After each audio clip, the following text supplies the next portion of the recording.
everyone. Get ready to jump into the immersive experience never seen before. So now, here comes the DSA Carnival 2021.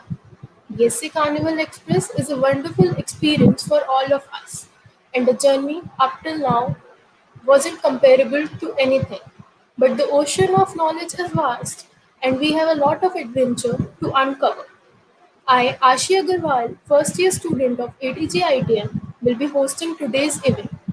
DSA Carnival is an 18-day boot camp where we will cover all the DSA topics from beginner to advanced.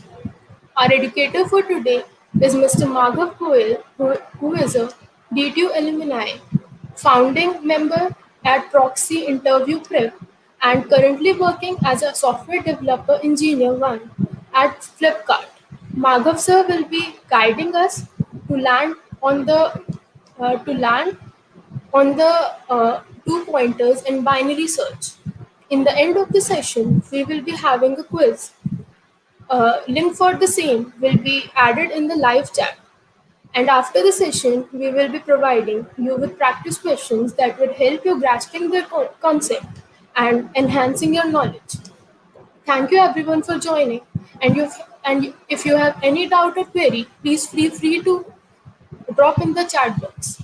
So now, tighten your study gear to reach the next station of DSA Carnival. Over to Maghav sir. Hi. First of all, thanks a lot, Ashi, for the introduction. It's great to see first-year students stepping up to do an initiative like this. So kudos to the team, first of all. So we'll be taking up binary search and 2 pointers for today. So I just want to understand like what kind of crowd do we have? Are you all beginners, or do we have some intermediate people as well? Can you just type it in the comment section?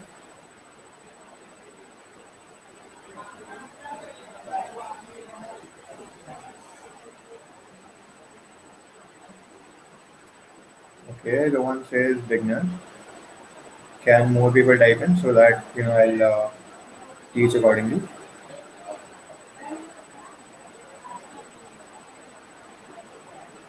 Okay. Some more comments, please. Okay.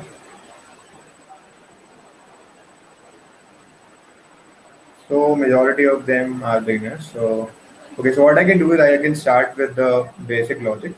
Then I can have some basic questions. Then just for the intermediate crowd, maybe give them a couple of questions to keep them engaged.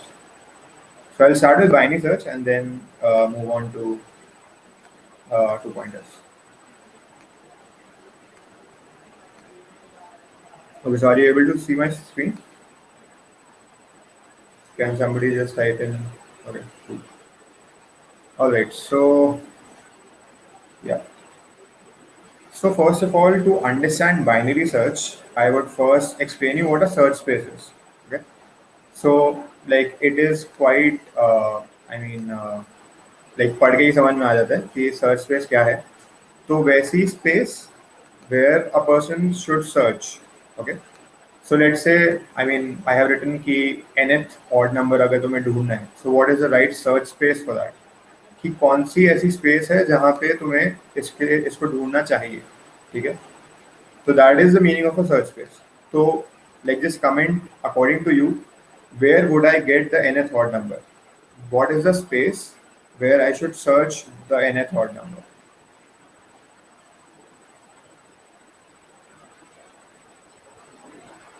It could be anything. It could be, let's say, an array. It could be real numbers, whole numbers.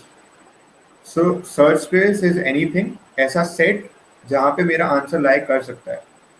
So that is the meaning of a search space. So my question right now is that what should be the search space of a nth odd number?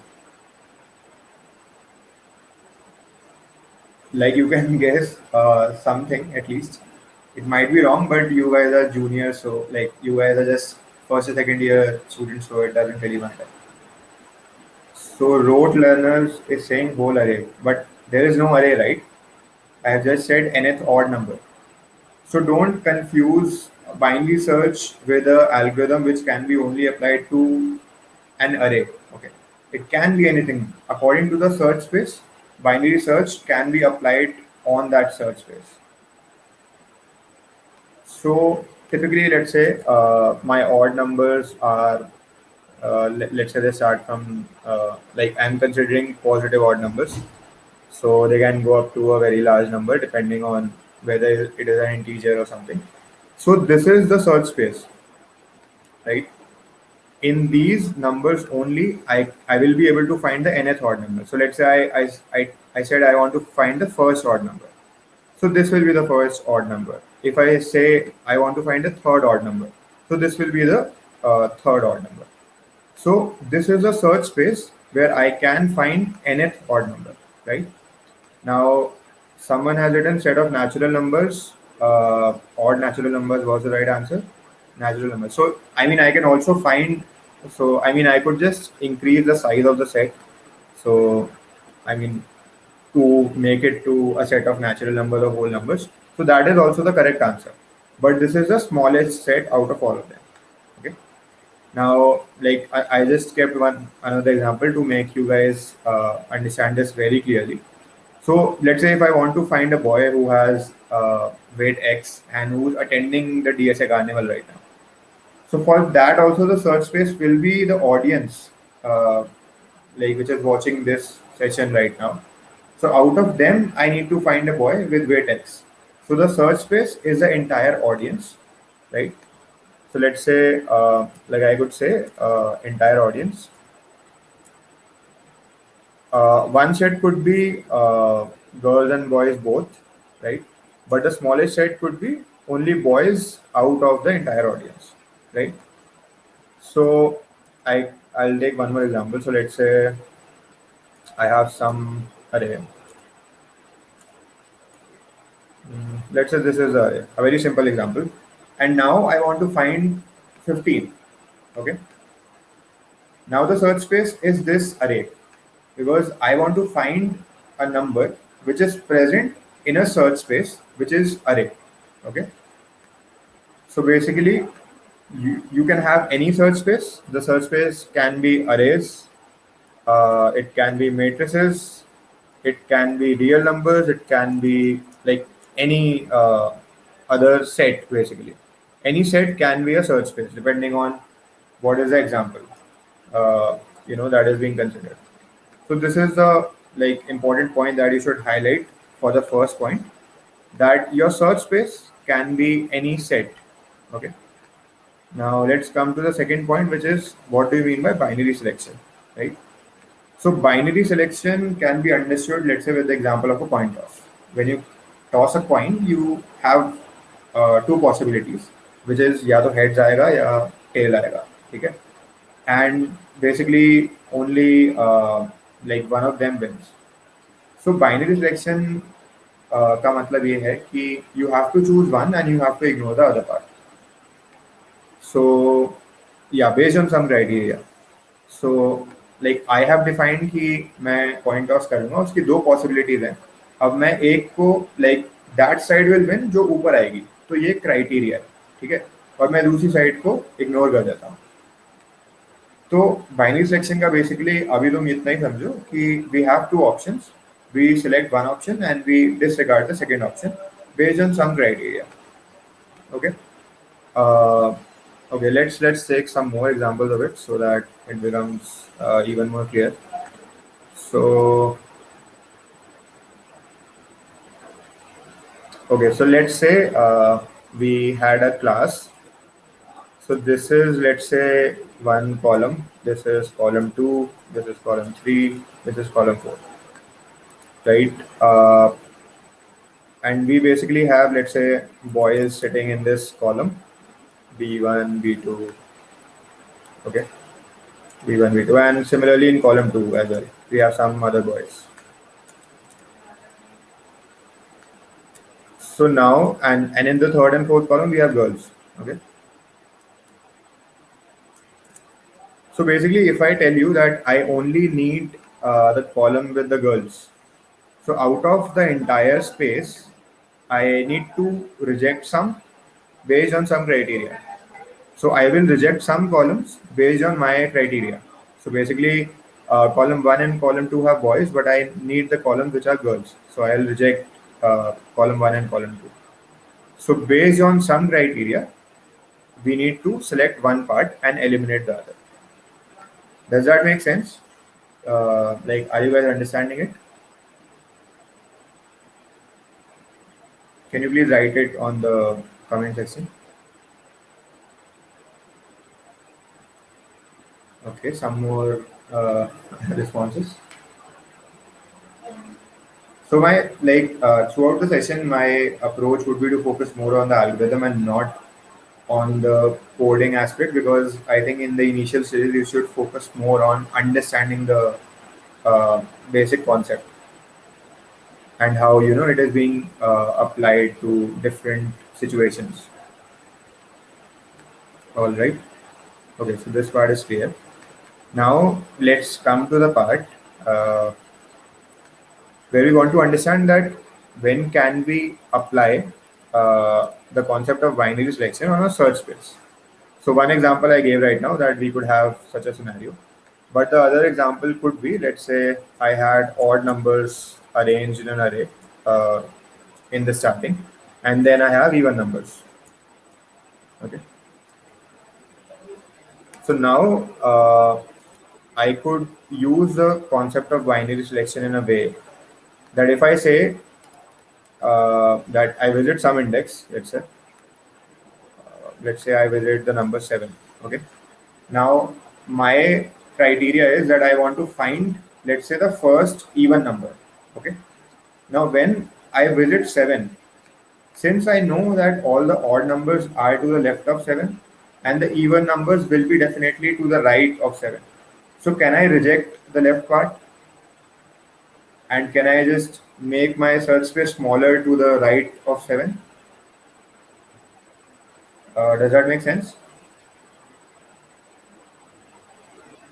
So here basically we are using the concept of binary selection in a way that we have some criteria that I need to find the first even number, and that even numbers are to the right and odd numbers are to the left. Like they are present in the start and the even numbers are present to the right side. So based on that criteria, whenever I visit a particular element, I can decide whether I need to take the right part or whether I need to take the left part. So I just want to understand from you guys. Let's say I add some more values. So can I when I visit 7, and if I need to find, let's say, any even number, forget the first even number, can I reject the left part of 7 and even 7 for that matter? Can I reject it?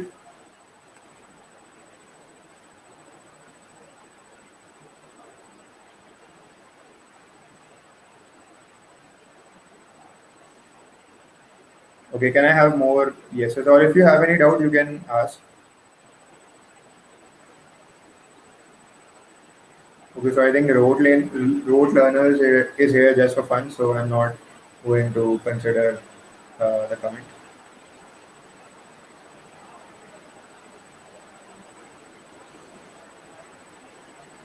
How can I get to know that 7 is the last? So yeah, I mean, I just took randomly 7. So you could have more odd numbers here. I was just saying that if I have 7 here, can I just disregard these values? So you might have more odd numbers here, but I can safely disregard these values, right? Because an even number cannot be present here. So that was the point that I was trying to highlight. So this is one example where I have the criteria that even numbers would be on the right and odd numbers would be on the left. And then I was able to disregard or apply the concept of binary selection here. The other could be, let's say I had the numbers in increasing order. So let's take some values from the array which I have mentioned above. So let's say it was this. Now let's say I'm taking I'm taking any index. Okay.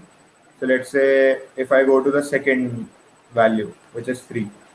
Now when I come to 3, and let's say I have to find a value, let's say x. Now we'll consider multiple cases when the value is, uh, let's say 2, or let's add more values. And let's not go to 3, let's go to again 7 maybe.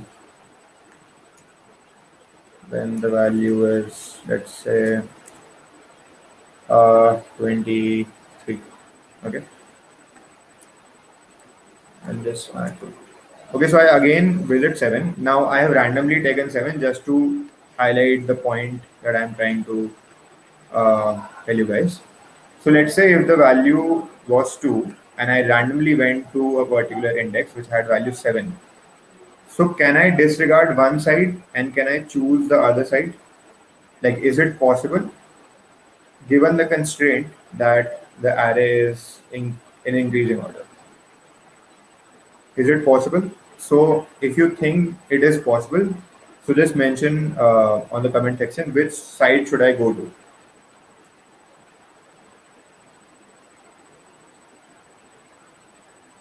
Yeah, Vimuri will come to the part where we can have duplicates. So, like first, let's take an easier case. Yeah, so Pratham and Abdullah, can you just mention which side should I go to? If I have to find the value 2 and currently I am at 7, so which part should I take? Yeah, so left part is a part where I should go. Now it is clearly evident that 2 is present on the left part, so you should go to the left part. But you should understand the logic that at any index, if I go to any index, why was I able to select whether I should go to the left part or to the right part? It was simply because there was some criteria attached to it. Okay, I'll highlight this. There was some criteria, and I basically like used binary selection concept. Okay, so the very important point is criteria. There should be some criteria or some pattern. You can call it even a pattern. So after some criteria and pattern, if you apply that on a search space, then you can, divide, like you can reject one part. Now, so when the value is 2, you basically need to just select. You basically need to choose the left hand side. Okay. Now, similarly, if we had to find 23 and I went to 7, then I basically had to take the right hand side. Simply because I know that 23 is a bigger value than 7, and all the bigger values than 7 are present to the right hand side of 7. So that is why I was able to make this choice. Now, I wouldn't have been able to make this choice if, let's say, this criteria was missing. So if the criteria was missing, this array wouldn't have been in a sorted manner. So let's say I add randomly values. So 8 was added here, 11 was added here, 45 was added here. So now this array is not sorted, right? So now if I go to any element, I cannot say that. So let's say if I again go to 7 and if I had to find 23, I cannot say with surety that I will only find 2 on the, oh sorry, I will only find 23 on the right hand side, because it can be anywhere. It could have been here as well. So if the criteria is missing, you cannot apply this technique. And if the criteria is there, then you should think about this approach. Okay. So I have mentioned some common criteria, which are, let's say, odd even, increasing, decreasing. Or let's say it could be, zeros are arranged first, one are arranged later. Similarly, you can have some questions where you see girls coming first, boys coming later, or like some pattern. Okay. So now, right now I was choosing a random index, but in the binary search algorithm, that is not the case. You have a fixed index that you go to. Okay. So the algorithm is that you go to the middle index, you check the value according to the criteria that you have, and then based on that value and criteria, you either go left or right. Okay. So I think it answers Uh, okay, so Pratham is saying is sorting necessary to use binary search. So Pratham, I just highlighted this, like when you have girls and boys, when you have zeros and ones. So this could have been ones and zeros as well. This could be this as well. And you, like, as I highlighted in the first part, you don't need to have an array always to be able to apply binary search. You can have any set. So if I say you need to find the nth odd number, so there is no array like for that matter, but you have a space. Whenever like I am giving examples of these arrays, so these arrays are also spaces. So these are typically search spaces. Now, in like whenever you are given an array, the search space is very obvious, but in questions like these, binary search will be applied because there is some criteria. Okay, so don't focus a lot on whether there is an array. Focus more on the search space. If there is a search space and there is some criteria, then you can use binary search. Okay. Um, okay. So, like coming to this algorithm, you go to the middle index, you check its value according to the given criteria, and based on the value, you either go left or right. So let's take this example, which we had considered earlier.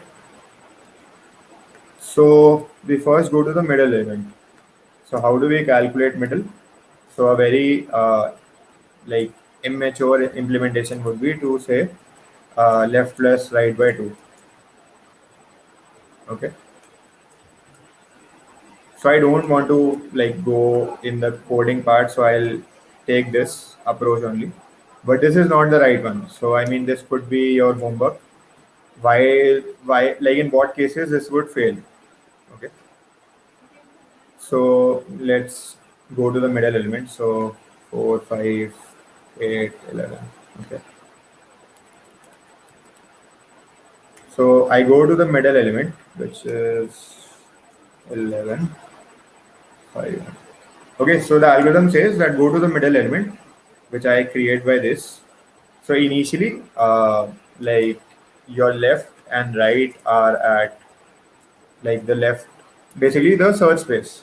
Okay, so the okay, so instead of calling it the left and right, I would call it the starting point of the search space. Starting point. Okay, so what I mean by starting point is starting point of the search space.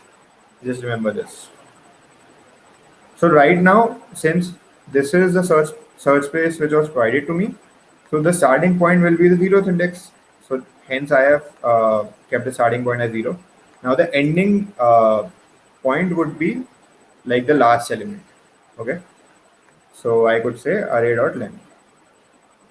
Now if you are keeping it from an index point of view, then it will be array dot length minus 1. Now, just want to highlight this point here. So let's say if I was finding nth odd number, so here, like the starting and ending point would change. So my starting point here would be 1, and let's say the ending point could be like the biggest odd value which fits in an integer. Okay. So just try to find what is the like biggest integer which can like biggest odd number which can fit in an integer. So let's say I mean just for a random purpose I can say that this is the value. Okay. So now this is your search space and these are the starting and ending point. So just wanted like I just took this example to highlight that don't just think of this algorithm like to be applied only on an array. Okay. So I go to the left part. I check 11. Now let's take case 1. So I had to find 2. Okay, so sorry, this is not a sorted array. I'll just uh, let's remove 2. Okay, and let's put 2 here. All right. So now third. Okay, so this is also not sorted.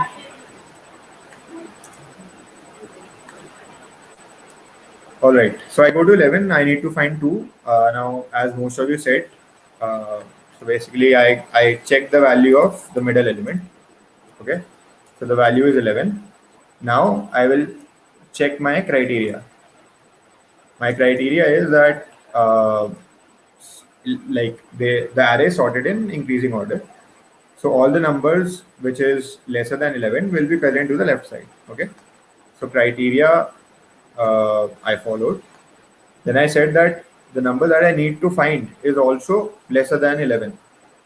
So according to the criteria and the number that I need to find, I need to go to the left hand side, right? So I can ignore these elements. So I will reduce my search space because now my search space should be only these elements, right? So after this, let's say this is step one. Step one. So in step one, my search space was the entire array.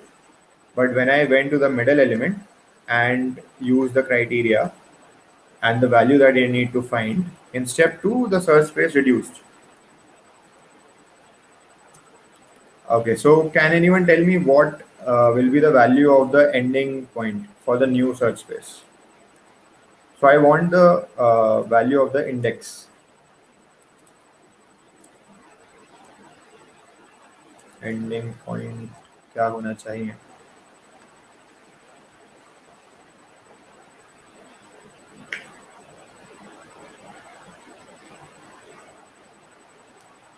So sometimes while finding mid we use left plus right by two, and sometimes we use second one is better than first. Okay, so someone is saying, Mamta is saying mid minus one, Shubham is saying mid plus one. Uh, okay, so Satyam, Viren are saying four. Okay, mid minus one, mid plus one, mid minus. So, okay, I mean the right answer is mid minus one. Like four is also correct answer. I think some people mentioned seven because they wanted to highlight that seven is the number till where it should be. So after, so yeah, that is the correct answer. So this is the search space that you should focus on right now, right? Now the search space is reduced to only five elements, and this is the search space. Now I have just like just for demonstrating purposes, I have like written this, but you will have the entire array. Just that based on the values of starting point and ending point, you will reduce the size of the search space. The entire array will exist. So now let's again repeat the procedure. I go to the middle element. Okay, so that is basically left plus right by two, and this is basically two. So I go to the second element, which is three. Then again I follow the same procedure with three. So I need to find a value which is lesser than three, and I know that the entire array is sorted. So can I find? So which side should I go to? So I should go to the left hand side. So then again, the search space would reduce to mid minus one, which is one and two. Okay. Now in this case, I basically go to. So basically, I'll just like fasten this. So left is zero, right is one. Then I go to mid, which is again zero, right? Then I check whether the value which is present at mid, value which is present at mid is one, but I need to find two. So then I should go to the right hand side. So basically, I finally come to two, and this is the value that I needed to find, right? So in this algorithm, at any time you were able to reject one side and only do your like do your binary search algorithm on the leftover part. So you guys have done the time complexity analysis of like various algorithms or how to calculate the time complexity. So can you tell me what was the criteria that was taught to you, or how will you, let's say, calculate the time complexity for this algorithm?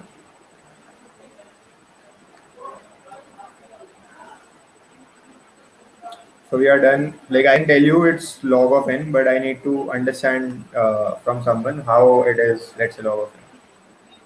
And I just need to focus on the basics of how you calculate the time complexity of any algorithm, because this will help you a lot when you deal with complex problems. So how do you calculate the time complexity of, let's say, any problem that is given to you?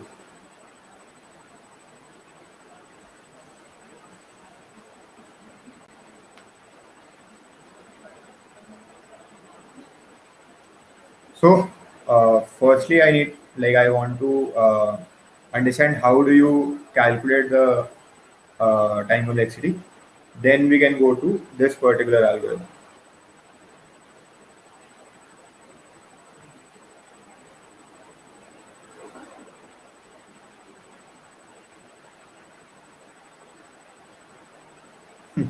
Yeah, when it does, but uh, let's just try to understand the logic behind it.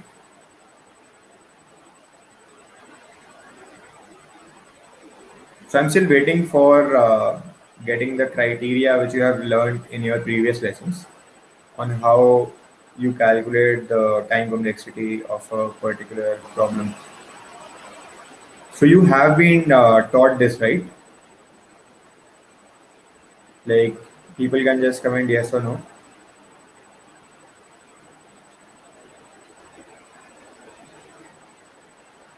So my question is that do you guys know how to calculate time complexity of any algorithm or any operation which is being done?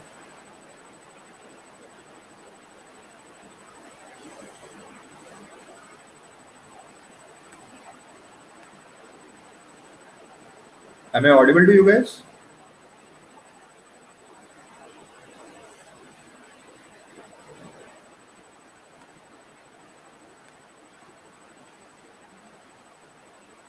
Okay, so Aladdin is saying like you haven't been taught, and Nehal is saying, I'm not sure. Nehal said yes for audible check or uh, okay. Thank you guys for the, like. I know I'm audible, but can you just tell me whether you know how to calculate the time complexity? So let's say, I mean, let's take a very basic example. So why is this like, let's say if the array was not sorted, which is in this case, and I had to find seven in it. So what will be my algorithm? I'll go to every single value and check whether कि आप seven हो आप seven हो या नहीं. अगर नहीं हो तो I'll just move to the next element, right? So in this case, we say that the time complexity is O of n, where n is the size of the array. So why do we say that? Yeah, I mean Marshalls theorem is a like way to calculate it, but you should also understand like how can you do it very quickly just by looking at the algorithm.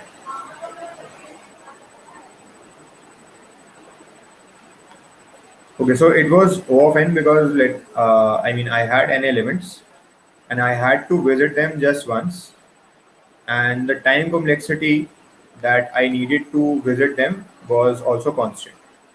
Okay, so it was O of n because I had to visit n elements and I had to visit them only once, and constant time in accessing an element. Constant time in accessing the element. Okay, so now let's basically use this concept and try to find the complexity of this algorithm.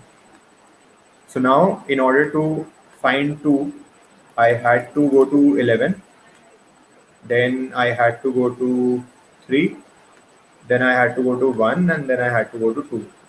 Okay, so so like you can say that you can have a lot of cases, and like which case should I consider to understand how many elements have I visited. So always try to think of the worst case. So in the worst case, the maximum number of elements that you have to visit and the frequency of like frequency that you have visited an element with and the time uh, for accessing that particular element. So like in the best case, I could be finding 11 only. The other good case would be that I would be finding 3. So I just have to do I just have to find I just have to compare two elements. Now the other good case could be I just find I was finding 1. So basically I'm saying that the good case could have been when at any stage the mid was the value which I was searching, right? Because that would eventually help me to return that yes, I have found the answer, right? But if mid is not the answer at any stage, then I have to go to the left hand side or the right hand side. So this like when the value that I am finding is equal to the mid, like that is not the worst case, definitely, right? So 2 can be taken as the worst case because I was reduced to a single element inside the array. Now there is no opportunity for me to go to the left or right. So this is like the worst case. Were you able to understand this? That how 2 was the worst case for this?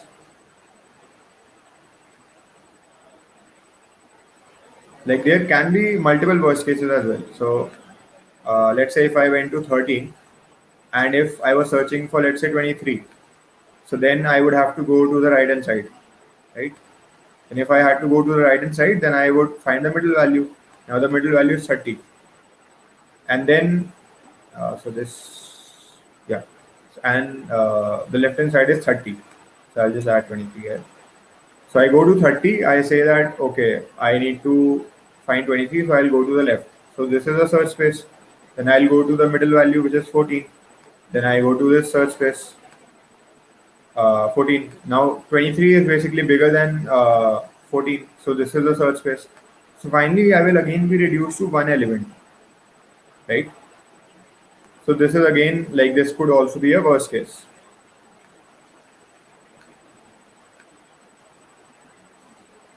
Okay. Okay. So like just want to understand. Are you clear with how this algorithm is working? Like, are you clear with the concept of search space? Are you clear with the concept of needing a criteria to apply binary selection on it?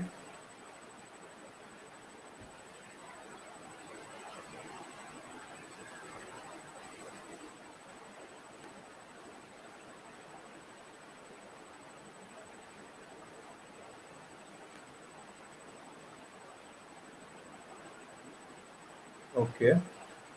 Yeah, I mean, if you are trying to, let's say, find extreme elements, then again the same case would happen. You will be finally left with only one value, and that is the worst case. Okay. So, as some people mentioned in the basically in the comment section, that let's say if I had the search space, if the search space consisted of n elements, then I was reducing my problem to n by 2 elements, and at this stage I was visiting only one element. Okay, so I was visiting one element whose time complexity was O of 1. I'll just write TC for it. So TC uh, of this operation was O of 1. Okay. Then I was basically dividing it into two problems. Basically, when I was at 11, I had either I could go to this part, either I could go to this part, right? But I was only going to one part and disregarding the other. So out of these two options, I would only choose one, right? So only in one, like a constant time, I was able to decide whether I need to go here or here, right? Then again, the same thing would happen. It would go to n by 4. It would again go to n by 4. Then again here, I would decide whether I need to go to this problem or this problem, right? Again in one, like just comparing one element. So, and this process would continue at the point where, let's say, I had two elements, right? And I had just two places to go, which had one element here and one element here. So now if my search space only have like has one element, so then I'm sure, right, that whether like this is the element exists in the search space or not. So the time complexity of this would be that how many times do I have to compare, or how many levels would be there in this tree. So this is level one. At level one, I had to do one comparison. At level two, you had to again do one comparison. So at every level, you would be doing only one comparison. Now you just need to figure out how many levels would be there. So how will you find the number of levels that exists? So initially it was n. It became n by 2 in the next level. In level 3, it will become n by 4, and the same process will continue. So let's say this was level h. Okay. So can you say that the total number of elements is somewhat like almost equal to 2 raised to the power h? Because I said almost because like you could have odd number of elements, and then this won't hold. So is this part clear where you like how you arrive, like how I basically arrived at this formula?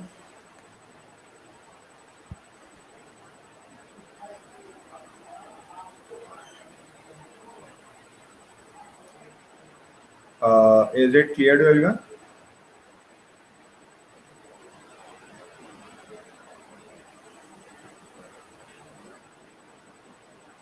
All right. So basically, we just want to calculate h. So we basically take log on both sides. So and then you get the value of h. So taking log on both sides, this will become log of n. And so just tell me like what base of log would help me to like solve this.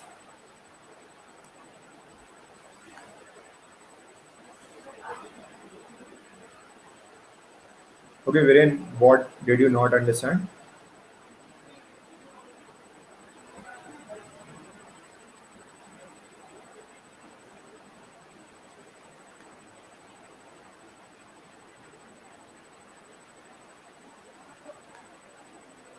Yeah, base 2, because I mean you have a very simple property that log base 2 of 2 is 1. Sorry, 2 is 1, and log base 2 of 2 raised to the power anything will be that value. So if I had 2 raised to the power 4, then it will be 4, right? So if I take it log to the base of 2, then I can easily solve it, and this will basically become h. So now the number of levels are h, right? And that is the time complexity, because you are only visiting uh, one element at every level, and the time complexity for visiting that element is O of 1. So like if I use this formula, right? So I'm only visiting h elements. I'm only visiting them once, and constant time for accessing that element. Like this is same. So the time complexity in this case is h. H is log of n, right? So let's take up some questions now. Uh, yeah, so 2 of h like doesn't really matter. Like right? If we have a complexity of O of n, if we have a complexity of 2 into, like if we are traversing elements constant number of times, then it doesn't really matter.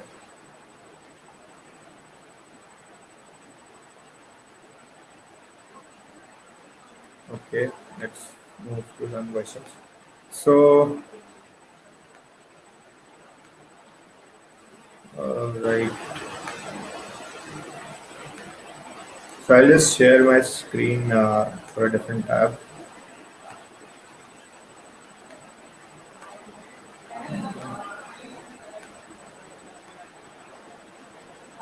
right. So let's discuss this question. Now we'll first try to figure out uh, whether binary search is applicable here or not. So for that we need a search space, and we need to see whether we can think of some criteria which can be applied to it. Okay, or let's first actually come to this part. Before going to question, I need to tell you one more thing. Sorry for that.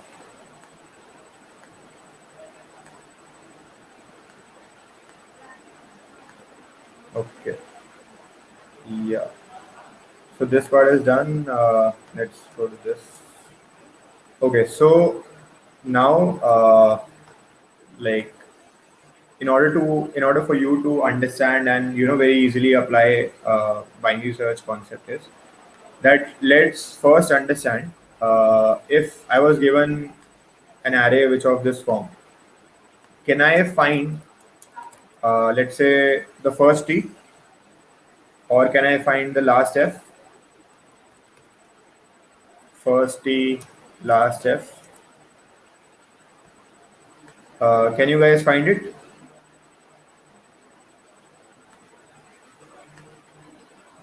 Provided that it has been given that t's would be to the right and f's would be to the left,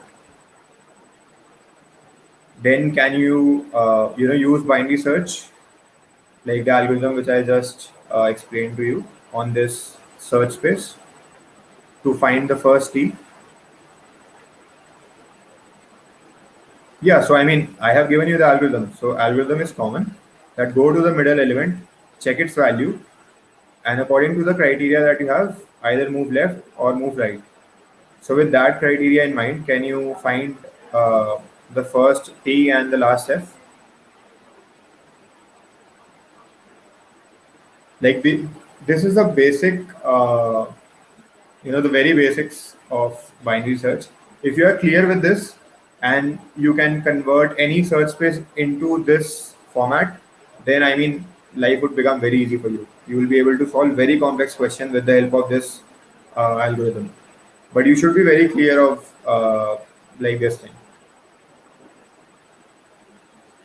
Okay, so I'm assuming that you guys have understood.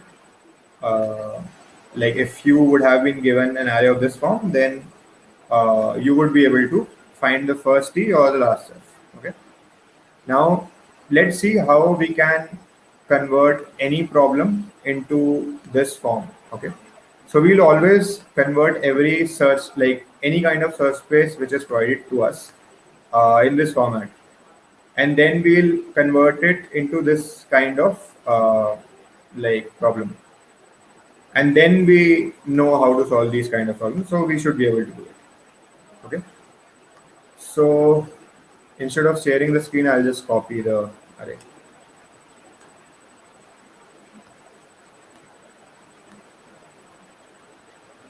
Okay, so let's say this is the array, and I need to find, let's say, the first occurrence of 5.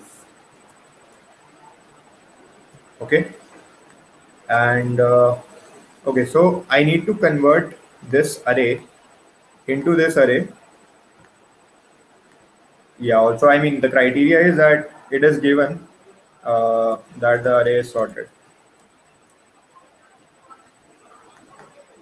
Okay, so what is the criteria? Uh, like, what is the function that you should think I would have to define if I need to convert this array into this form?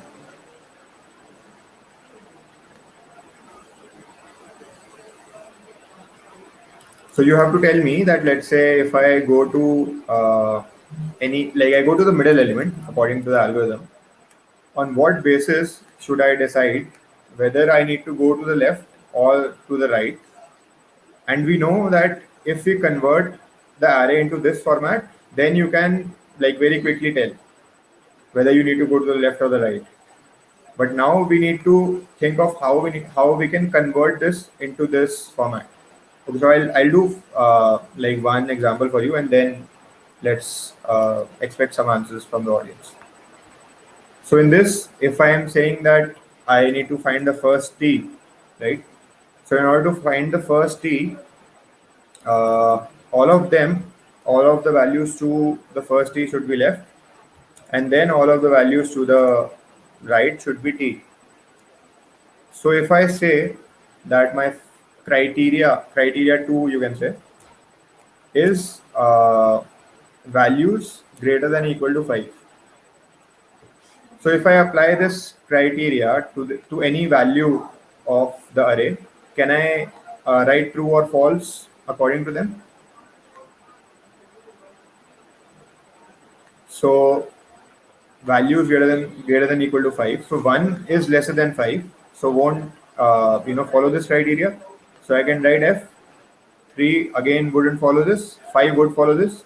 And for all the values after it, like this won't satisfy, right? I could have also taken some other criteria. Let's say criteria 2.x. Okay.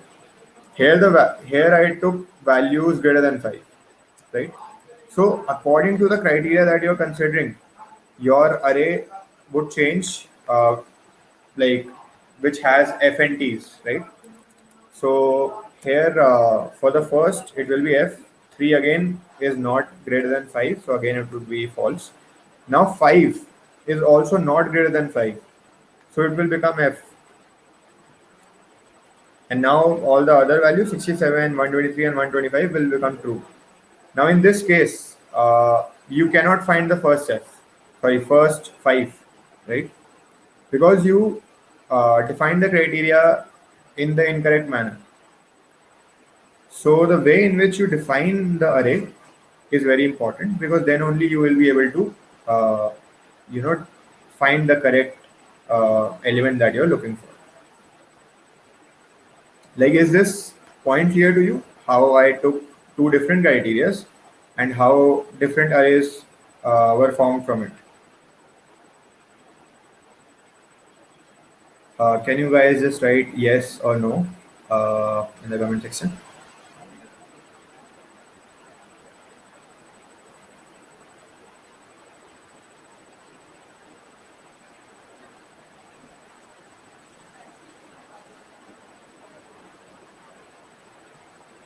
Okay, Devansh is saying yes. Can more people type in?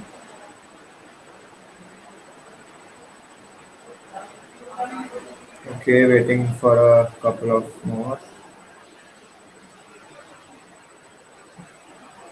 Okay, so memory, it's I basically checked for every value and saw that whether this function or criteria, if I apply this on a particular value, what would be the result of it? So let's say if the function is x, f of x is that x is greater than equal to 5. And if I pass in f of 1, so what would it what would it give me? True or false? So since 1 is not greater than or equal to 5, so it would give me false, right? So I wrote false here. Now, sorry. Now similarly, I basically use this for every other value in the array, and I basically made this array. Then in the second criteria, I basically created a function which is this. Then I used the same approach to find out true or false, and I created this array. So now in this array, if I ask you to find the first step, you won't be able to do that, right? So selecting this criteria is very important.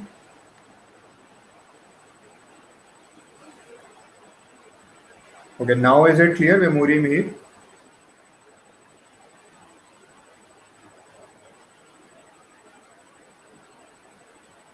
Guys, feel free to use the comment section. It is a great opportunity for you guys to interact or understand something. Like, don't think, yeah, okay. Like, don't feel shy, or you might even think that if I ask some silly questions, other people might get to know that, like, I have not understood the question in first go. Like, it doesn't really matter. Just focus on your growth, your yeah, your understanding. And if you're not able to understand something, ask the relevant person for that. All right, so this part is clear that in this particular question, how will I convert this array into this? Now I'm like assuming that you already know how to find the first f or the last c in this manner. So you would be able to solve this as well. Okay. Now similarly, like for the sorted, if I was given a sorted array, I would be able to uh, create like create an array in a similar manner. So let's say if I had to find 2 and if I had to convert it in, let's say, the first t or the last f, so let's say I can follow the same thing again. So if I had to make it like I need to find the first t, so I would take values greater than equal to 2,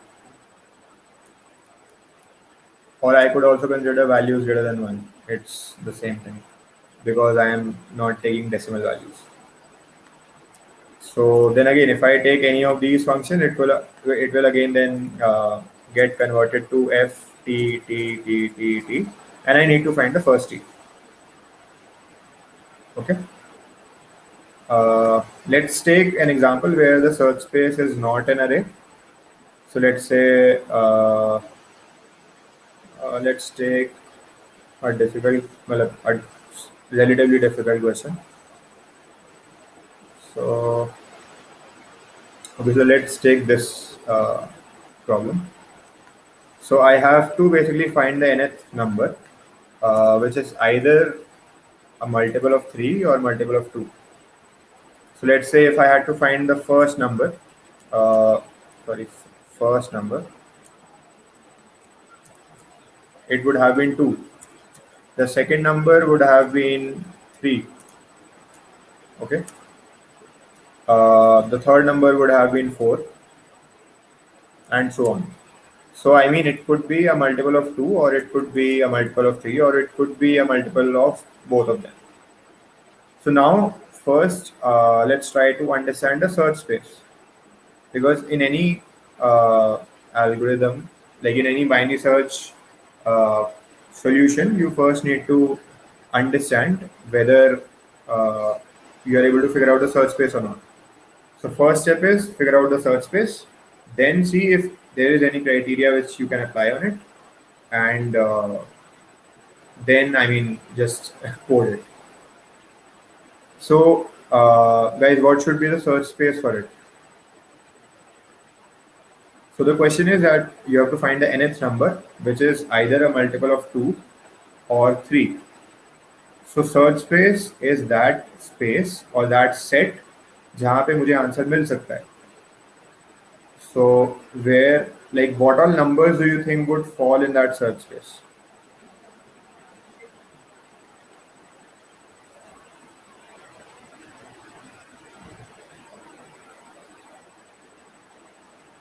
Yeah, I mean, it will be positive.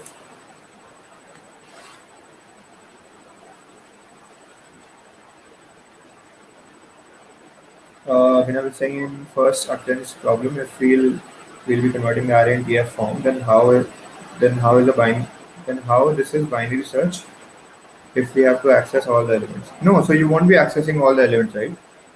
That was the point of it. Because let's take this one. You again follow that approach only, which I have told you. The algorithm is this only. So you go to the middle element. Let's say this was the middle element. Now you know that there could be two cases, right? Either I could be the first t, or there could be t's to my left. But I can safely disregard this side, right? So when I go to this t, since I need to find the first t, I can disregard this, right? So like I could keep one variable and say that either I could be the answer or someone else could be the answer. If someone else isn't the answer, I would just return myself as the answer. But there is a possibility that someone is present on the left of me and I am the answer. Then again, you go to this element. This element says that either I am the answer or there might be someone on the left. So let's take it T dash just to highlight that I've changed the T. So now T dash is the answer and I can safely reject this part. Now since there is no T to my left, I can safely say that I have found the first T. Vinay, is it clear to you now?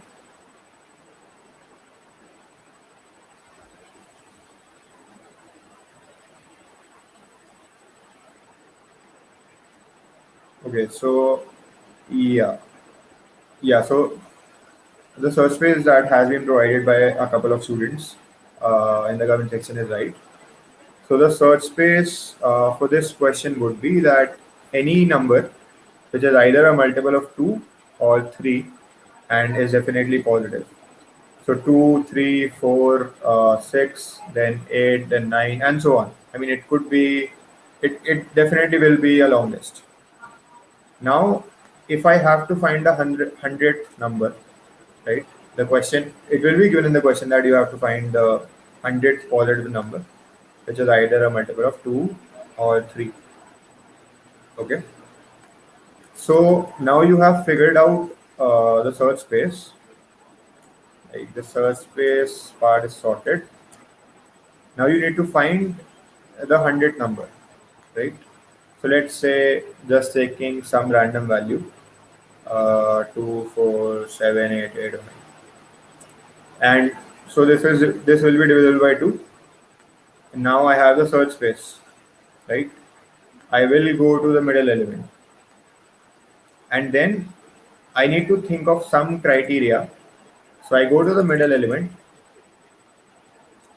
and I need to think of some criteria. So middle element plus some criteria, which helps me to go either to the left or to the right.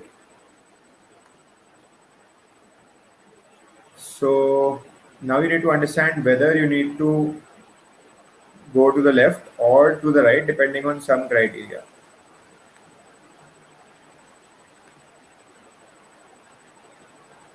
Okay, so I think we have already taken up 1 hour. So maybe this can be given as a practice question. Just try to think over it. Uh, like you can reach out to me on LinkedIn if you have any problem in this problem. All right. So let's now move to the 2 pointers part. Okay. So whenever we hear about 2 pointers, like we are able to think about like two basically pointers. I mean, it is self-explanatory, so it is becoming difficult for me to explain it to you. So let's say I am one pointer, and let's say two fingers are these 2 pointers.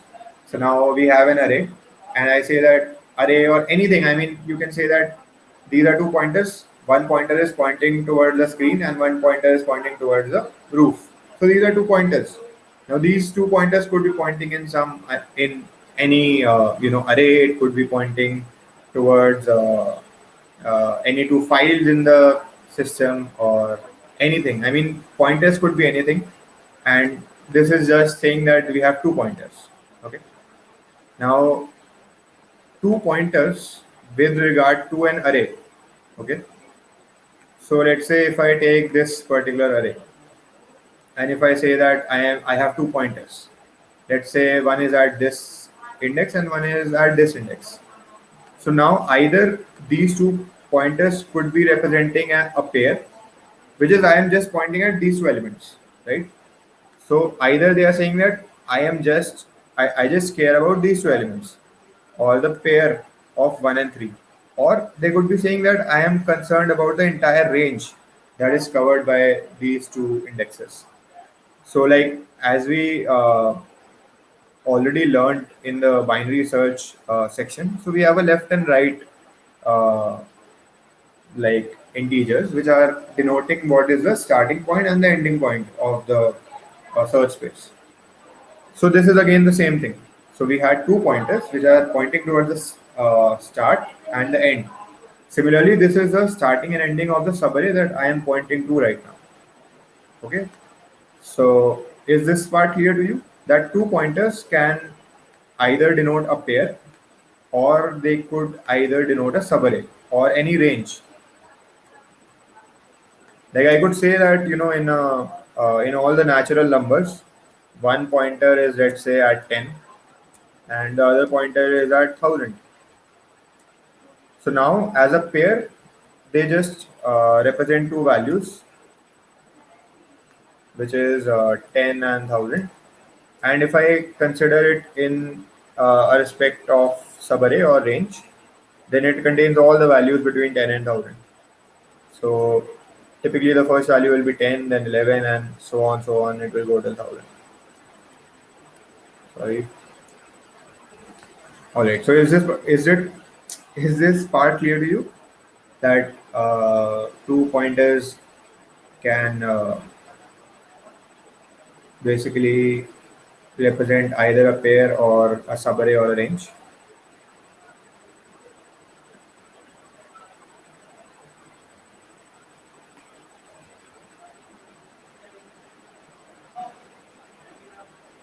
Can more people comment?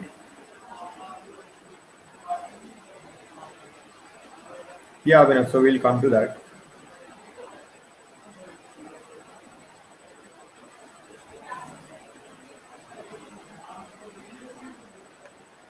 All right. Okay.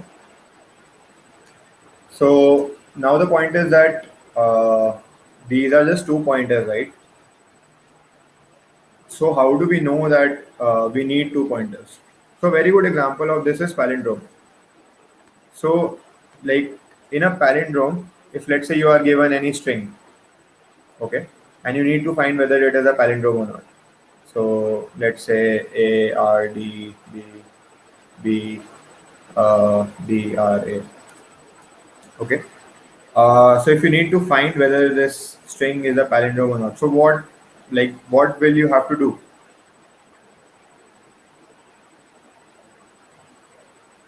Yeah, memory, you can compare elements and rearrange them. Pointers are just like as I mentioned, you are just taking two fingers and keeping them pointing towards some elements. So guys, if I need to check whether a string is a palindrome or not, what do I need to do? Like what is a palindrome first of all?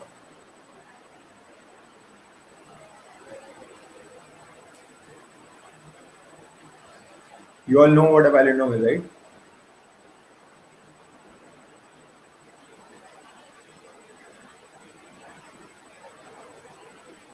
Traverse n by 2. What do you mean by this here? Same from both ways. Okay, left, right, same. That reads same from the both sides. Okay. Yeah. So typically, this is the primary use case of two pointers. We needed two pointers because we needed to start from two positions. Simultaneously, we needed two positions to start from. So one pointer, we needed to point at the leftmost element, and one pointer we needed to be at the rightmost position, and then we need to compare them.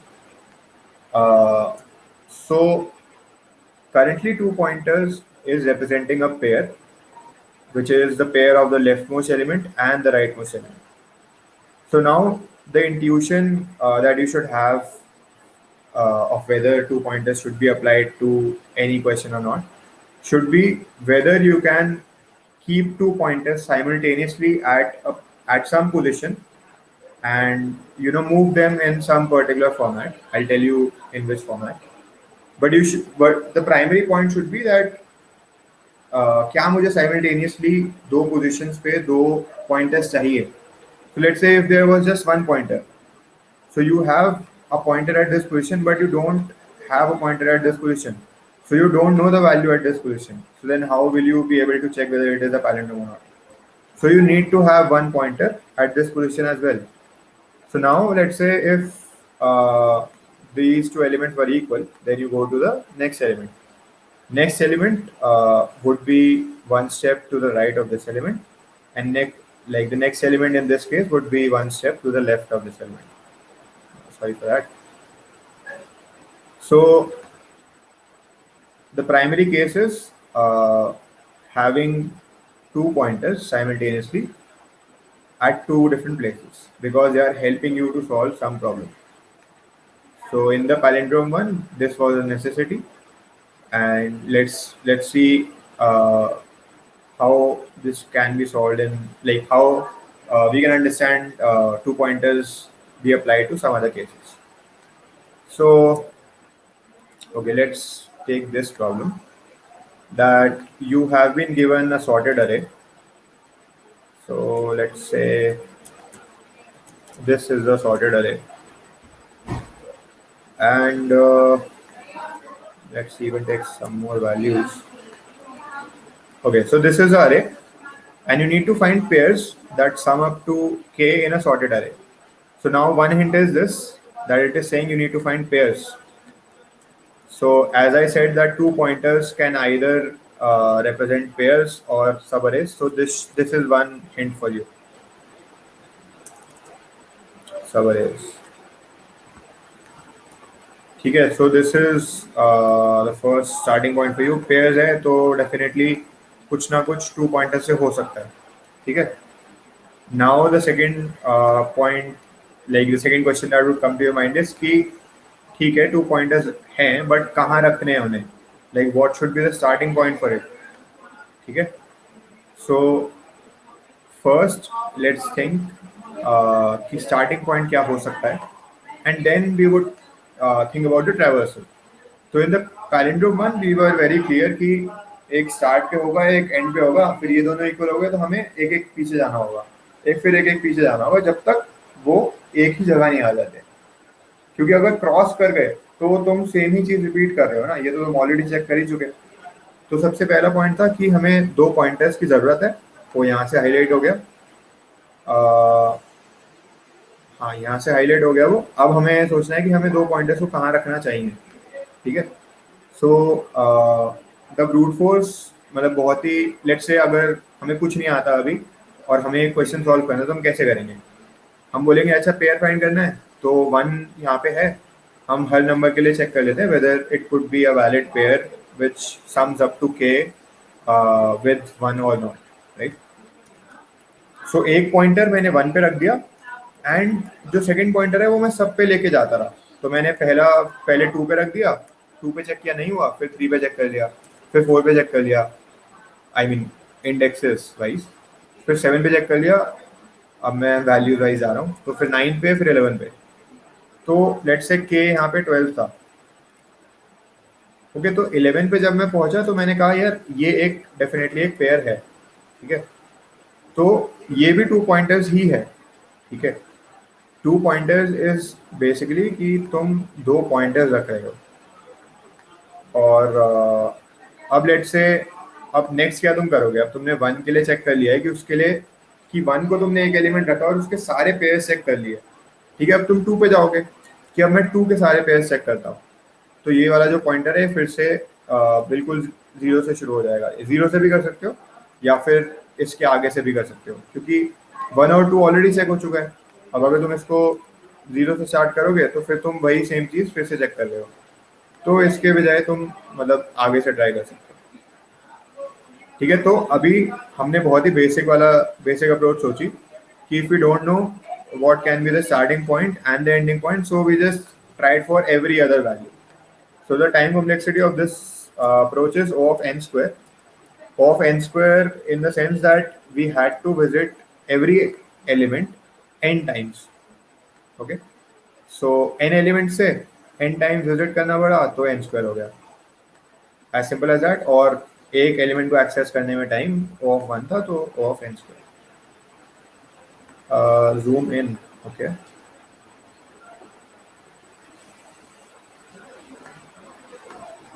ठीक है. तो अभी तक हमें ये clear नहीं हुआ है कि हमें टू पॉइंटर्स कहाँ रखने चाहिए. और एक्चुअली ये पता है बाइनरी सर्च का भी क्वेश्चन हो सकता है कि तुम्हें एक वैल्यू पता है और तुम्हारे पास ये सर्च स्पेस है और तुम्हें बेसिकली अपने लिए पेयर ढूंढना है दैट हैज वैल्यू k - 1. क्योंकि देखो बेसिकली ये करना है ना, x + y should be equal to 12. अब तुम्हें पता है कि तुमने x को 1 ले लिया, तो you are just finding y. ठीक है, तो एक्चुअली अभी प्रॉब्लम ये हो गई कि एक्स तो हमें पता ही है, तो वाई हो गया 12 माइनस एक्स, और एक्स यहाँ पे 1 है, तो 12 माइनस 1 11। तो you are given a sorted array and you need to find 11। Similarly जब हम 2 पे होंगे तो you need to find 10, right. तो इस केस में कॉम्प्लेक्सिटी रिड्यूस हो जाएगी। कैसे कि तुम एन एलिमेंट्स पे जा रहे हो और हर में लॉग एन तुम्हारा टाइम कॉम्प्लेक्सिटी होगा। तो अगर तुम इसमें बाइनरी सर्च लगा देते हो तो वो एन लॉग एन से हो सकता है। ठीक है, तो now let's focus on the part that if we had to optimise it further, तो हम कैसे करते। तो अभी एन लॉग एन तक पहुंच गए हैं, बट क्या हम इसे और लाइक जल्दी कर सकते हैं। ठीक है, तो अभी तक हमने क्या किया कि एक पॉइंटर हमें पता है कि हमें 1 पे चेक करना है। ठीक है, तो अब बहुत ही लॉजिकली सोचेंगे कि टेक्निकली तो हमें सारे पेयर ही चेक करने चाहिए ना, क्योंकि कोई भी पेयर आंसर हो सकता है। बट हमें एक चीज दी हुई है इस क्वेश्चन में कि एरे सॉर्टेड होगा। तो सॉर्टेड होगा तो लेट से मैं, तो बेसिकली वन के लिए ये सारे ऑप्शन थे कि मुझे टेक्निकली तो ये ट्राई करना चाहिए था कि 1+2 आंसर होगा या नहीं, फिर 1+4 होगा या नहीं, एंड सो ऑन। ठीक है, ऐसे ऐसे जा जाके 1+11 पे तुम पहुंच जाओगे। तो मुझे एक्चुअली सब पे चेक करना चाहिए था, बट क्योंकि सॉर्टेड एरे दिया हुआ है, तो लेट से रैंडमली अभी मैं लेट से इस वाले एलिमेंट पे जाता हूँ 5 पे, और मैं कहता हूँ कि क्या लेट से 1 और 5 का मैंने सम चेक किया। ठीक है, अभी बाइनरी सर्च वाला ही लॉजिक है एग्जैक्टली। मतलब मैं वहां से स्टार्ट कर रहा हूँ कि वहां से इंट्यूशन बिल्ड हो सकती है कि 2 पॉइंटर्स लगेगा, मतलब 2 पॉइंटर्स लगेगा ऑप्टिमाइज वाला। 2 पॉइंटर्स ऑफ एन स्क्वायर वाली जो अप्रोच थी वो भी 2 पॉइंटर्स ही थी। तो 2 पॉइंटर्स जैसे मैंने समझाया वो कुछ नहीं है, सिर्फ 2 उंगलियां हैं जो किसी 2 नंबर से पॉइंट कर रही हैं। ठीक है, तो फिर तुम यहाँ पे गए और तुमने देखा कि 6 आया है। अब 6 12 से कम था ना, तो अभी मैं यहाँ पर था, तो मुझे ये पता है कि यार मेरे लेफ्ट पे जो नंबर्स होंगे वो तो डेफिनेटली आंसर नहीं देंगे, है ना। तो यहाँ से हमें क्या पता लगा कि 5+1 आंसर नहीं हो सकता। ठीक है, और हमें और भी चीज़ें यहाँ से पता लगी हैं। सिर्फ ये नहीं पता लगा कि 5+1 आंसर नहीं होगा, हमें ये भी पता लग गया है कि 1+2 आंसर नहीं हो सकता, 1+4 आंसर नहीं हो सकता। ठीक है, और तो अगर मैं यहाँ पॉइंटर रखता, ठीक है, लेट से 2 पॉइंटर्स यहाँ होते, तो अभी आंसर्स कहाँ कहाँ हो सकते हैं। क्या ये और ये आंसर हो सकते हैं वैसे, 4 और 4, हाँ ये दोनों आंसर हो सकते हैं। ठीक है, तो मैंने क्या किया कि 1 और 5 यहाँ पे रखा, तो मेरे को अभी तक बस ये इन्फॉर्मेशन मिली है कि ये आंसर्स नहीं हो सकते क्योंकि मुझे सम ज़्यादा चाहिए। ठीक है, अभी ये आंसर डेफिनेटली हो सकता था ना, मतलब ये लेट से मैं इसे 8 कर देता हूँ और मैं इसे भी 4 बना देता हूँ, तो डेफिनेटली अगर मैं इसे दूसरी लाइन में ले जाता हूँ, हाँ, तो ये वाला डेफिनेटली आंसर हो सकता था 4+4। यार ये गूगल डॉक में थोड़ी दिक्कत है। तो ये वाला एलिमेंट 4 और ये वाला एलिमेंट डेफिनेटली आंसर हो सकता था।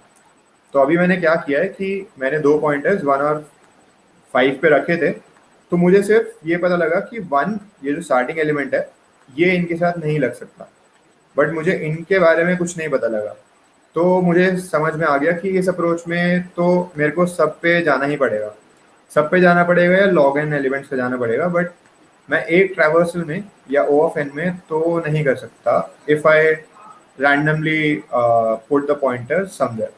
ठीक है, तो अब सॉर्टेड एरे का ही यूज करते हैं।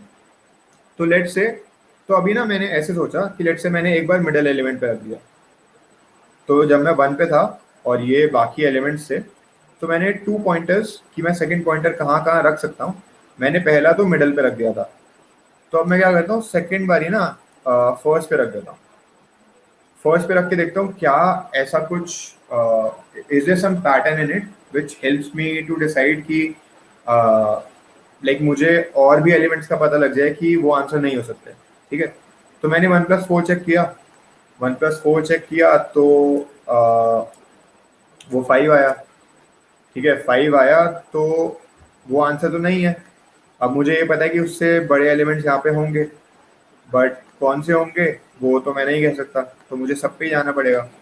तो फिर मैं यहाँ पे जाऊँगा, मतलब मैं 4 पे जाऊँगा, फिर 5 पे जाऊँगा, फिर 7 पे जाऊँगा, 9 पे जाऊँगा, 11 पे जाऊँगा। और मुझे सेकंड बारी के लिए लेट्स से यहाँ पे लेट्स से 2 भी होता, तो जब मुझे 2 के लिए पेयर निकालने होते तो फिर मुझे सब पे ही जाना पड़ता, है ना, क्योंकि 2 के साथ अलग पेयर बन सकते हैं। तो यहाँ पे भी बात घूम फिर के वही बन रही है कि मुझे O ऑफ n स्क्वायर तो करना ही पड़ता, क्योंकि मुझे हर एलिमेंट के लिए बाकी या तो हर एलिमेंट पे जाना पड़ता है या फिर मैं बाइनरी सर्च यूज कर सकता था। अब थर्ड तुम्हारा जो पॉसिबिलिटी है वो ये है कि let's go to the last element.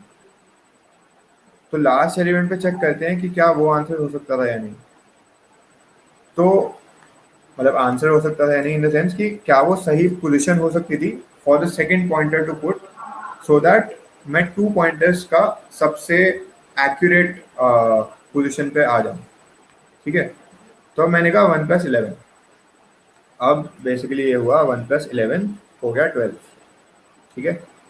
तो अब एक बात बताओ कि अगर मैं लेफ्ट साइड को बढ़ाता हूँ, तो लेफ्ट साइड बेसिकली हो गई 2+11, ठीक है। लेफ्ट साइड अगेन अगर मैं ऐसे ही चलता गया तो ये होगा, बट ये तो हमेशा ही बड़ा होगा ना आंसर से, ये तो कभी 12 से कम हो ही नहीं सकता, क्योंकि ये वाला पार्ट जो है, एक लेफ्ट पार्ट है विच इज 1, एक राइट पार्ट है, राइट पार्ट कांस्टेंट है, लेफ्ट पार्ट बढ़ रहा है, तो ये वाली क्वांटिटी बढ़ेगी, तो ये 13 हो गया, ये 15 हो गया। तो अब मुझे इस वाले टेक्निक में ये पता लगा कि ये सारे ही नंबर रिजेक्ट हो गए। एक सेकेंड, इसको मैं सही जगह रख देता हूँ। तो जब मैं 1+11 पे था और मुझे लेट से एक पेयर मिल गया, तो अगर 1 से कोई भी बड़ी वैल्यू होगी तो वो आंसर नहीं बन सकती, ठीक है। तो जब मैं यहाँ पे था ना, तो मैंने बहुत सारी वैल्यू रिजेक्ट कर दी। मैंने कहा ये भी आंसर नहीं होगा, ये भी आंसर नहीं होगा, ठीक है, और आगे जो लास्ट वाला है 9+11 भी आंसर नहीं होगा। सो टेक्निकली मुझे ये पॉइंटर बनाने की कोई ज़रूरत नहीं है ना, क्योंकि वो मुझे पता है आंसर कभी हो ही नहीं सकता। ये वाला पॉइंट सबको क्लियर हुआ कि when I was at 1 and 11 and it gave me a sum of 12, so all the values which are greater than 1, जो लेफ्ट हैंड साइड है वो बढ़ाने का कोई फायदा होगा ही नहीं, because that will never give me the answer as sum equal to 12। Is this part clear to you? Guys, can you just use the comment section?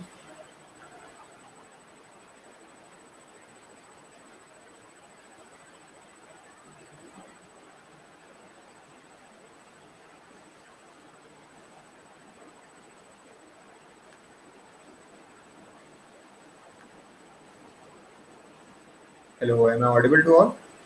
Can you just comment? All right, okay, cool. So now this is clear that I don't need to, increase the left side, the left pointer that I have. So the next point is that definitely there can be more solution, right? So in this case, 4 and 4 is a solution. So in order to reach that, let's decrement the pointer, because ये वाला increment करने से तो I know that I won't get an answer, but ये decrement करने से I can definitely get an answer, क्योंकि I mean चलो रिपीटिंग का केस तो यहाँ भी हो सकता था, but to find in a generic sense ये वाला पेयर या फिर कोई और आंसर फाइंड करने के लिए this was a valid move, क्योंकि दूसरा मेड नो सेंस, दूसरे से तो डेफिनेटली आंसर नहीं आएगा, मतलब वो सारी वेस्ट वैल्यूज ही होंगी, ठीक है। तो अब मैंने पॉइंटर को मैं ले आया 9 पे, ठीक है। तो अब बेसिकली इसे हटा देते हैं, और अब मेरे पास जो वैल्यू आ गई है वो है 1+9 which is equal to 10 again. अब मैंने कहा कि यार ये 1+9 है 10, तो अब ये वाली वैल्यूज देखते हैं कि 1+7, 1+5, 1+4, ठीक है।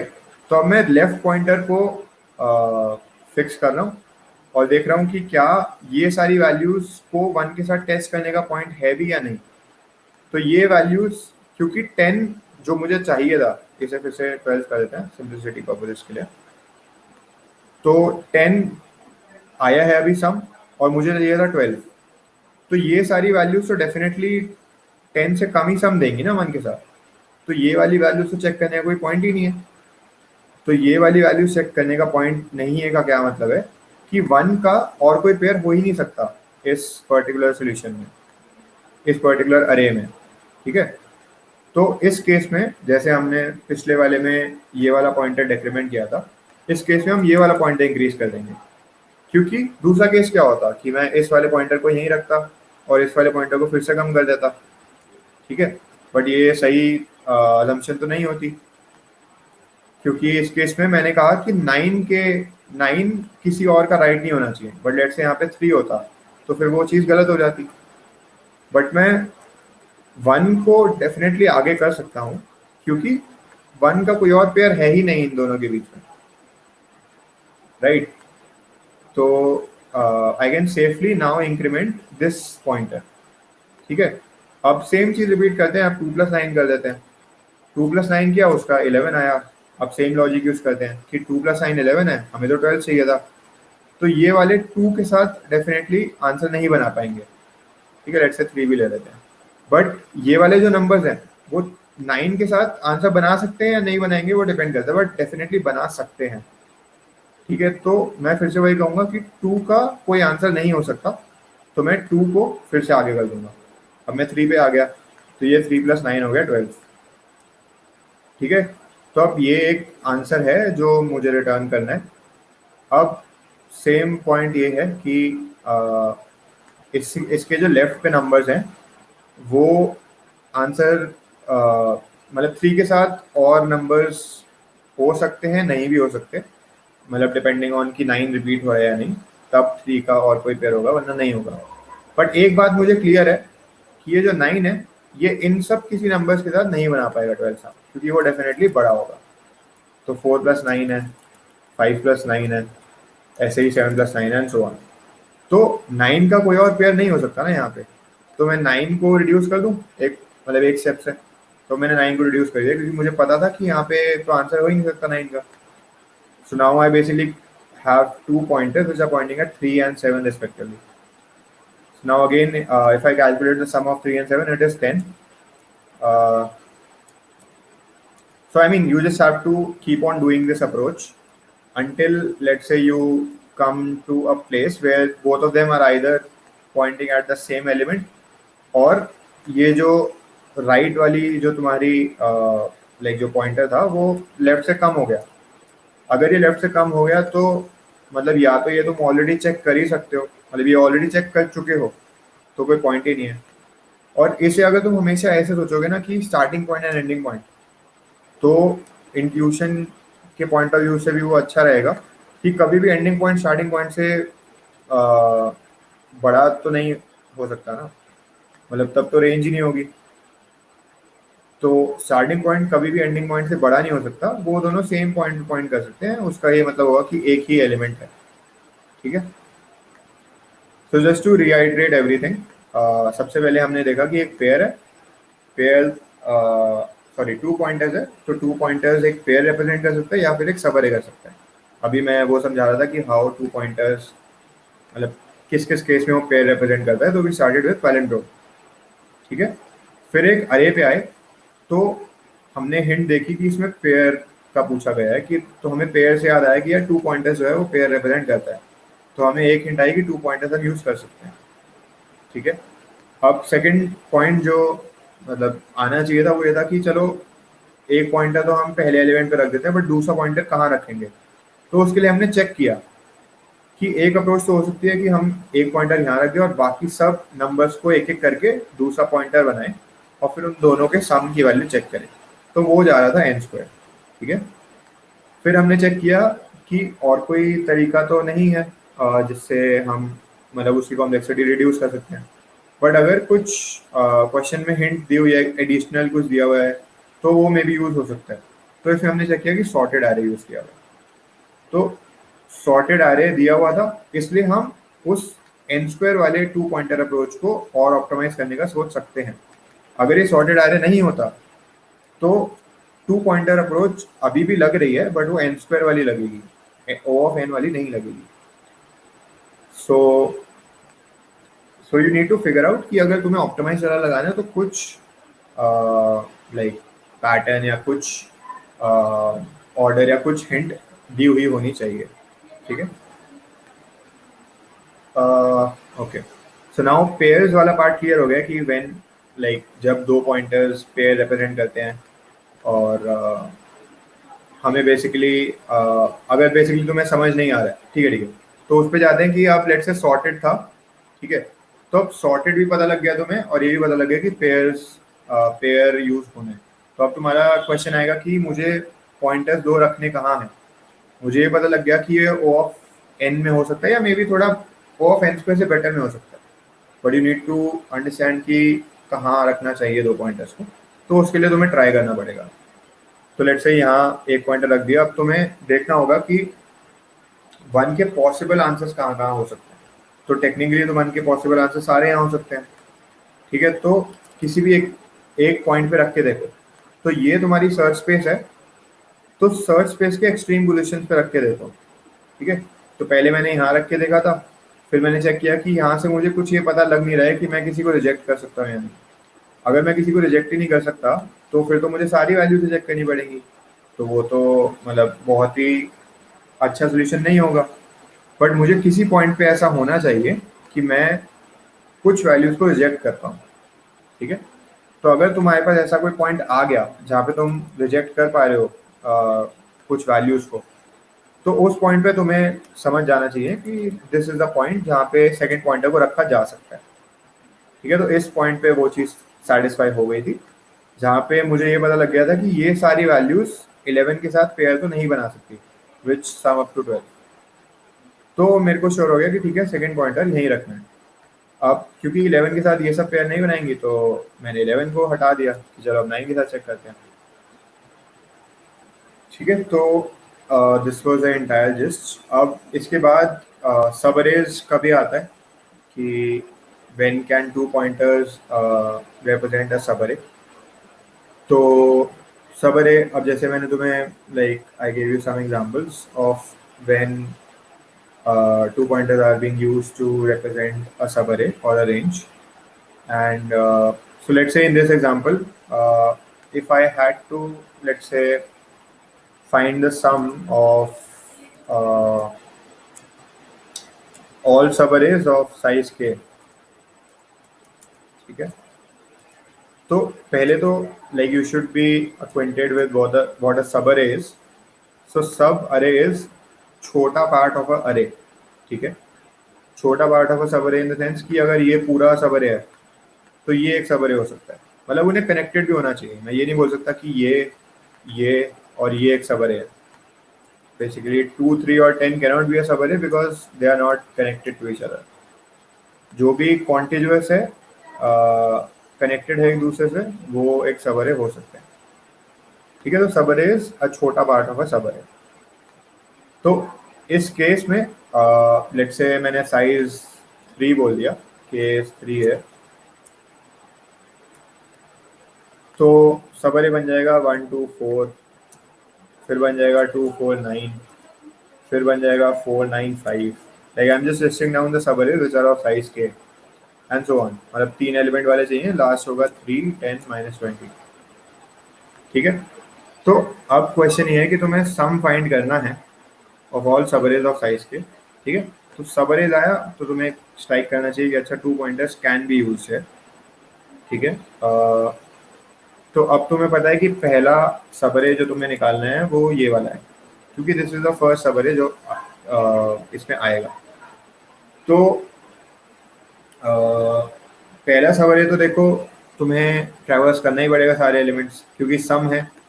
तो लाइक फर्स्ट सबअरे के लिए तुम्हें सारे ही एलिमेंट्स ट्रैवर्स करने पड़ेंगे, ठीक है। तो और like that would be a constant time operation ना, क्योंकि के जो है वो लेट्स से 1000 भी हुआ, बट मुझे 1000 नंबर्स ही एक बार ट्रैवल करने पड़ेंगे to get the sum of it.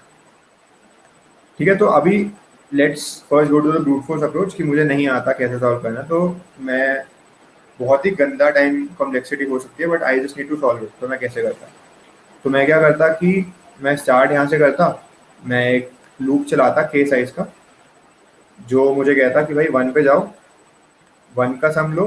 तो basically what I mean is कि पहले 1 पे जाओ तो मेरा सम हो गया 1, फिर मैं 2 पे जाऊँगा, मेरा सम हो गया 3, फिर मैं 1, 2 और 4 का सम लूँगा, वैसे बेसिकली 7। अब मुझे पता लग गया कि k इक्वल टू 3 सेटिस्फाई हो गया, सो दिस इज द सम जो मुझे एक चाहिए था। अब सेकंड सबअरे मैंने देखा कि 249 है, तो मैं गया 2 पे, मैंने कहा कि लेट्स से यहीं पे लिख देते हैं, ये हो गया सम ऑफ सबअरे 1, ये हो गया सम ऑफ सबअरे 2। तो अब मुझे अगर ये निकालना होता तो मैं कहता कि मुझे इन तीनों एलिमेंट्स को ट्रैवर्स करना पड़ेगा। फिर मैं 495 पे कहता तो मुझे फिर ये तीनों एलिमेंट्स ट्रैवर्स करने होते। तो अगर तुम देखो तो इसमें तुम्हें हर एलिमेंट्स कितनी बार ट्रैवर्स करना पड़ रहा है। तो जो अब इससे फिगर आउट करने की कोशिश करते हैं, तो जो 2 था, ठीक है, वो 2 बार आया क्योंकि वो पहला सबअरे था। ठीक है, अब जो 4 था वो 3 बार आया, और जो 9 था वो भी 3 ही बार आएगा क्योंकि 9 इज पार्ट ऑफ 3 सबअरेज, ये वाला सबअरे, ये वाला सबअरे, ये वाला सबअरे। तो आई जस्ट मतलब मैं I am just trying to highlight this कि अभी जो तुम्हारी टाइम कॉम्प्लेक्सिटी है, अगर if you just go to all the elements, so that will be O of n into k, क्योंकि हर एलिमेंट पे तुम k टाइम्स जा रहे हो। k यहाँ पे 3 था, इसलिए तुम जैसे 9 पे 3 बार जा रहे थे, ऐसे 5 पे भी 3 बार जाओगे, हर एलिमेंट पे 3 बार जाओगे, एक्सेप्ट फॉर मतलब जो कुछ एलिमेंट्स है जो सिर्फ k-1 सबअरेज के बाद है। ठीक है, बट ओवरऑल n इंटू के टाइम कॉम्प्लेक्सिटी तुम्हारी होगी। ठीक है, तो ये तो उतना अच्छा नहीं है, मतलब तुम्हें और ऑप्टिमाइज करना चाहिए। तो बेसिकली वो सोचने के लिए तुम्हें अब देखना चाहिए कि ठीक है, अभी तक हमने 2 पॉइंटर्स का कोई यूज़ नहीं किया, बट सबअरेज दिया हुआ था तो मे बी वो यूज़ हो सकता था। ठीक है, तो अब तुमने कहा कि पहला सबअरे तो ये डेफिनेटली होगा ही, तो मैं यहाँ पे रखता हूँ इसे कि 2 पॉइंटर्स को मैं एक को यहाँ रख देता हूँ और एक को मैं यहाँ रख देता हूँ, क्योंकि दिस इज द फर्स्ट सबअरे और ये तो मुझे चाहिए ही। इन एनी केस मुझे ये सारे एलिमेंट्स को ट्रैवर्स करने ही पड़ेंगे। ठीक है, तो अभी मेरा स्टेट यहाँ पर है कि मैं इन नंबर्स को ट्रैवर्स कर चुका हूँ और मैं यहाँ पर हूँ, मतलब मेरा सम 7 आ चुका है, सम 1 इज इक्वल टू 7 आ चुका है। अब मैंने देखा कि यार सेकंड सबअरे जो मुझे निकालना है, that is 249। I already have the sum of 1 to 4. I need to find the sum of 249. तो मैंने देखा कि क्या मैं मतलब बेसिकली मुझे करना क्या है, मुझे इस पॉइंटर को आगे बढ़ाना है और इस पॉइंटर को आगे बढ़ाना है। ठीक है, तो मेरा वो सबअरे बन जाएगा। ठीक है, तो ये मुझे क्लियर है कि मुझे सबअरे को चेंज करने के लिए दोनों पॉइंटर्स को एक एक बढ़ाना पड़ेगा। ठीक है, तो मैंने क्या कहा कि मेरे पास अभी 1 + 2 + 4 का सम पड़ा है और अब मुझे सम बनाना है 2 + 4 + 9, और मैंने कहा था कि मुझे लेफ्ट पॉइंटर को आगे बढ़ाना है। ठीक है, तो मैंने लेफ्ट पॉइंटर को आगे बढ़ा दिया। लेफ्ट पॉइंटर को आगे बढ़ा दिया का क्या मतलब है कि ये जो अभी सम मेरे पास था, जो मैंने 1 + 2 + 4 का बनाया था, अब मैं उसमें से 1 हटा देता हूँ, क्योंकि मेरी जो करंट विंडो है वो सिर्फ 2 और 4 को डिनोट कर रही है। ठीक है, तो अभी जो मेरा करंट सम है 6 बन गया, क्योंकि मेरे करंट विंडो में सिर्फ यही है। तो मैंने क्या किया कि इसको आगे बढ़ाया और यहाँ भी आगे बढ़ा दिया, यहाँ भी आगे बढ़ा दिया टू अकोमोडेट दिस वैल्यू। तो क्योंकि अब ये विंडो में आ गया है तो मैंने इसको डाल लिया अपनी सम में। ठीक है, तो ये 15 हो गया। तो बेसिकली मैं ये हाईलाइट करना चाह रहा हूँ यहाँ से कि इस अप्रोच के थ्रू अगर तुम 2 पॉइंटर अप्रोच यूज़ कर रहे होगे तो तुम एक सबअरे से दूसरे सबअरे कांस्टेंट टाइम में जा सकते हो। ठीक है, तो तुम्हें हर एलिमेंट को बार बार उसका सम नहीं निकालना होगा। तुम कांस्टेंट टाइम में तुमने 2 पॉइंटर्स यहाँ रख के तुम्हें पता है कि अब सेकंड सबअरे ये वाला पॉइंटर है, तो तुमने बस इन दोनों पॉइंटर्स को एक एक बढ़ा दिया। और अब जो एलिमेंट हट मतलब बेसिकली जैसे ये था, तुमने एक को आगे यहाँ से किया, सॉरी एक सेकंड, ये वाला सब अरे था, तुमने एक को आगे किया तो ये वाला जो एलिमेंट है उसको हटा दो। तो जैसे 1 to 4 में यही हुआ कि पहले मेरे पास ये सम था, मैंने कहा कि टू फाइंड द नेक्स्ट सब अरे मुझे ये हटाना पड़ेगा, तो तुमने 1 को यहाँ से हटा दिया, ठीक है। और फिर सेकंड सब अरे के लिए तुम्हें 9 चाहिए होगा, तो तुमने ये बढ़ा दिया और 9 को ऐड कर दिया, ठीक है। तो this is basically finding the sum of all subarrays of size k. तो इसमें फिक्स्ड लेंथ का सब अरे, जो दो पॉइंटर्स है वो हमेशा एक सब अरे रिप्रेजेंट करेंगे ऑफ साइज 3। तो ये वाला क्वेश्चन था। तो ऐसे काफी सारे क्वेश्चन होंगे जिसमें फिक्स साइज होगा ना, अगर जैसे k इक्वल टू 3 है तो तुम्हें स्ट्राइक करना चाहिए कि सब अरे है और फिक्स है। तो अगर कुछ ऐसा ऑपरेशन है जो कि सारे सब अरेज पे करना है, तो वो मैं मतलब अगर मैं एक सब अरे के लिए निकाल रहा हूँ तो सेकंड सब अरे के लिए भी मे बी फर्स्ट वाले का रिजल्ट यूज हो जाए, वरना अगर फर्स्ट वाले का रिजल्ट नहीं यूज होगा तो मुझे सबके लिए सेम चीज करनी पड़ेगी, राइट। बट इस केस में जो सेकंड का रिजल्ट है वो फर्स्ट के रिजल्ट से बन पा रहा था with some very little modifications. So guys, this is it from my side. If you have any questions, we can have that.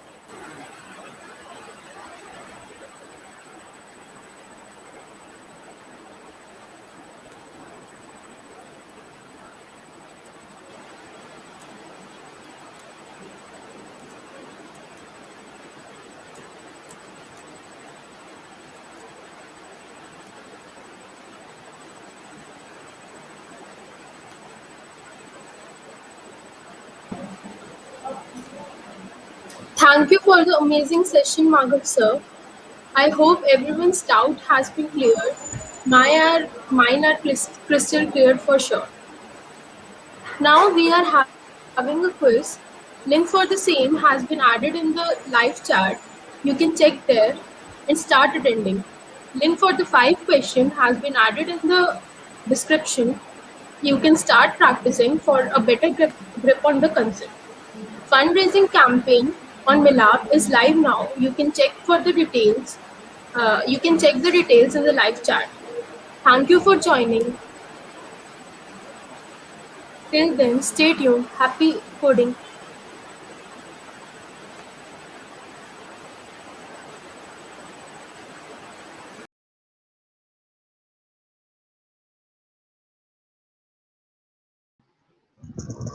There's one thing that we forgot to talk about.